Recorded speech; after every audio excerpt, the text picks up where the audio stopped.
Is morality subjective or is it objective? Now, the perennial question, the thing that people have been debating for hundreds of years now, it's got to be one or the other, right? Like, what? It's either this or that. That's the typical framing. Well, it turns out that that's the reason why it's been such a chatterfest for so long.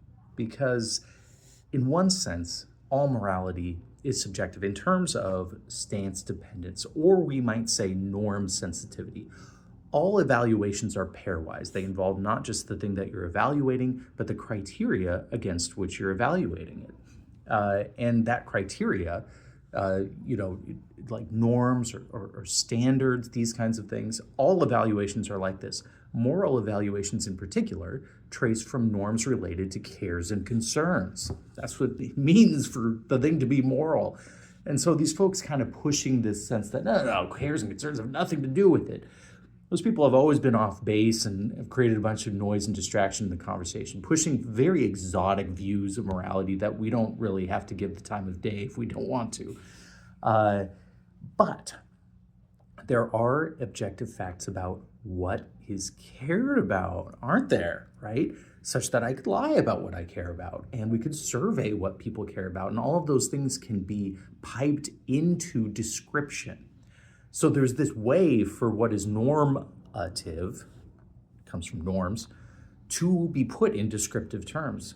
Oh no, it's already a mess, isn't it? Because that facile one or the other framing that we kicked this off with, it ain't really gonna fit, huh? So it's like there's like strata of this stuff.